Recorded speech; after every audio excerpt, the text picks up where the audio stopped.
Welcome to the Leading Visionaries podcast, featuring stellar conversations with emerging and established leading visionaries. Thanks for joining us today as we celebrate and spotlight the leading visionaries who are thinking differently, seeing new possibilities, have the courage to dream big, take inspired action, and create conscious change all around the world. Now, here's your host, Angel B. Hartwell.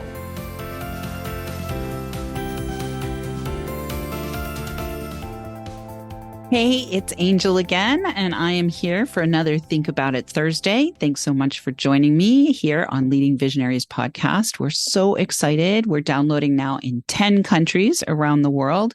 Maybe by the time this episode goes live, that's going to be 15 or 20. But I do like to start with a celebration. So today I'm going to celebrate that. I am here today to bring you a little bit of guidance around asking for money for your vision. And some of the pieces that want to be put in place in advance when you are bringing a vision into reality. And especially if you are bringing a vision into reality with other people, not by yourself.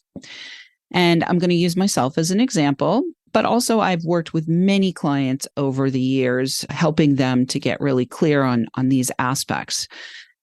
So first, the very first thing that you want to do when you receive a vision is you want to actually crystallize that vision somewhere on paper or on audio or on video so that all of the pieces that you see in the vision are captured, are recorded somewhere.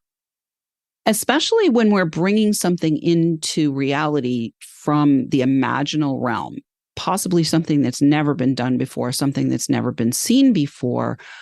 When we put it on paper, it allows us to have a clarity around where we can energize our next steps. And oftentimes a vision coming into reality has a zillion moving parts, maybe, many moving parts, some of which are parts that we can do, some of which are parts that other people need to do. And so I'm going to use the example of when I put a street festival together back in 2006. I got this vision for a street festival, and I had never done a street festival before, so I had no idea what I was doing. But there were certain aspects of this street festival, like the skeleton, shall we say, the skeleton of the street festival that I knew were important pieces that I wanted to incorporate into my vision. And so whether you put this down on paper in words or whether you put this down on paper visually or some combination of both, or whether you record it in audio or video, that part doesn't matter. The important part is that it's got to be crystallized for you as the visionary, so that you can begin then to see which parts are ready for energization. So in the example of my street festival, I saw the whole festival, like I saw it in my vision. And what I saw vendor booths, and I saw stages, and I saw people in the street, and I saw some of the things that needed to be in place in order to make this come into reality. And so I started to map it out on paper. So the first thing I knew was I wanted to close off a block of the street. So I put the block on a piece of paper. And then I said to myself, okay, we want to have vendor booths for this festival. It was called Firefest. And it was a celebration of the visual, culinary, and healing arts. It was a celebration of the arts, essentially, right? And the performing. The visual, the culinary, the healing, and the performing arts in the heart of my city. And so I knew I wanted to have visual artists in the vendor booths. I knew I wanted to have culinary artists so that people could eat at the festival from local restaurants around town. I knew I wanted to have performing artists, which were needing to be on the stages. And I knew that I wanted to have healing artists, meaning, massage therapists and tarot readers and belly dancers. I mean, I had all of these people who at the time I had connections with in my art gallery and healing art center. So I had artists, I had healing artists, I had visual artists, and I had healing artists. And in the city, I knew that I wanted, part of the vision was to make my city a destination location for the arts, a destination location for the arts. So I started to put all of this stuff down on paper. And so as soon as I started to put this stuff down on paper, okay, so I have my vendor booths, I have my food areas, I have my stages, I'm visualizing people in the streets. Then what precipitated out of that was an awareness of, oh, we're going to need toilets. And, oh, it's called Firefest. It just so happens October is fire prevention month. Maybe we could get the fire department to come and put the escape house thing that the fire department has.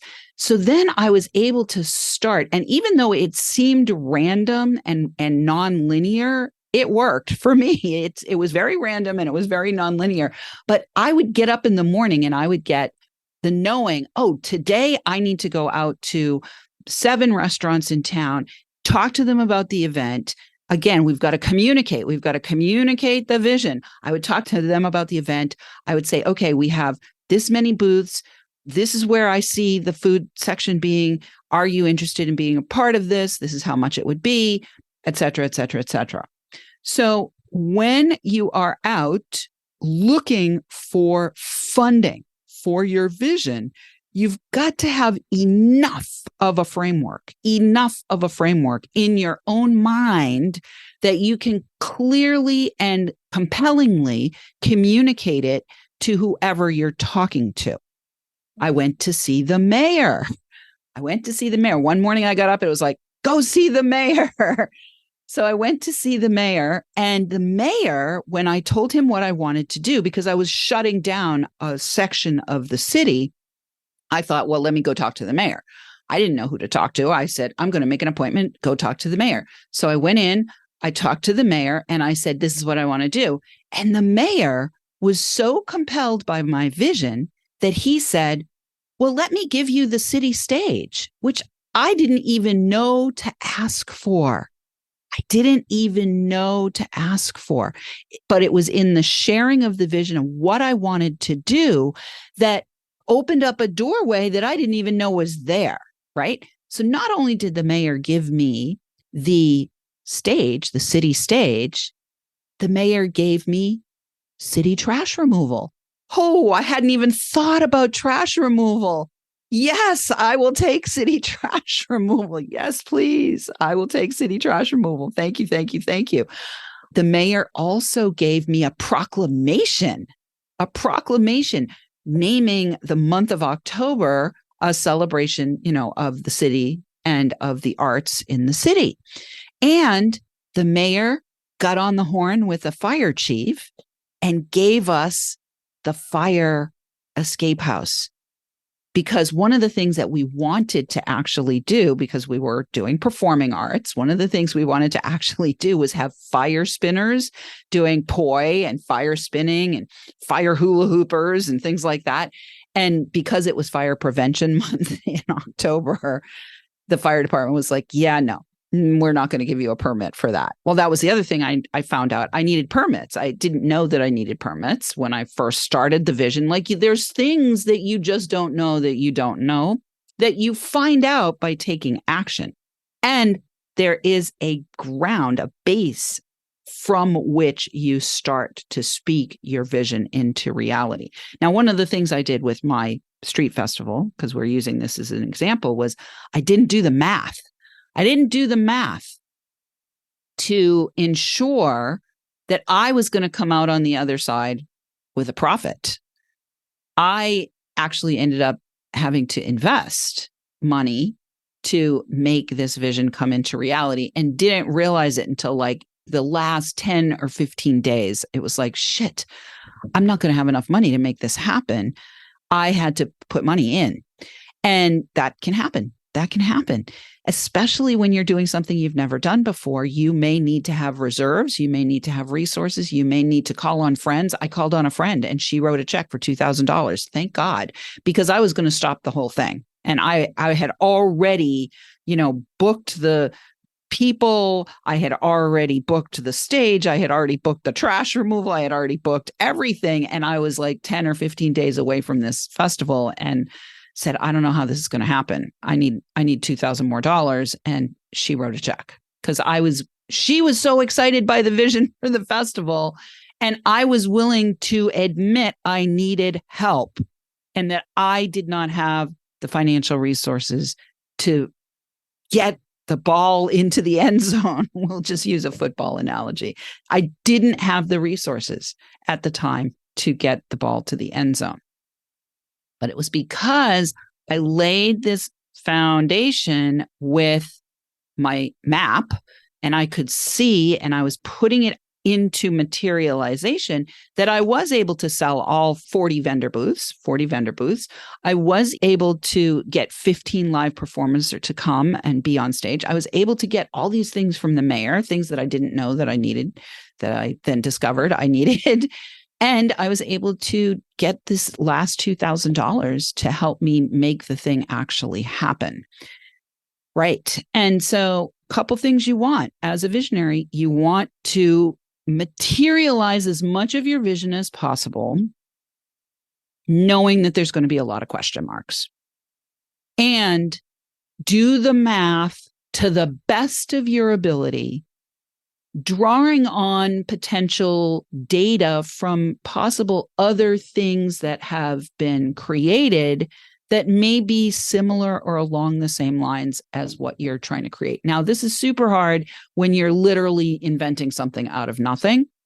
And at the very least, get really clear on what you have for resources, what your maximum amount is that you can invest financially, and know the math on, to the best of your ability, on what else is required so that you can make a solid, clear ask when you're going out to raise funds from investors who want to support, believe in, and enjoy your vision coming to life. All right, I got to go. It's already at the end of our 13-minute Thursday. Thank you so much again for tuning in. Let me know if you got something out of this episode. Please feel free to download, rate, review. 5 stars is welcome.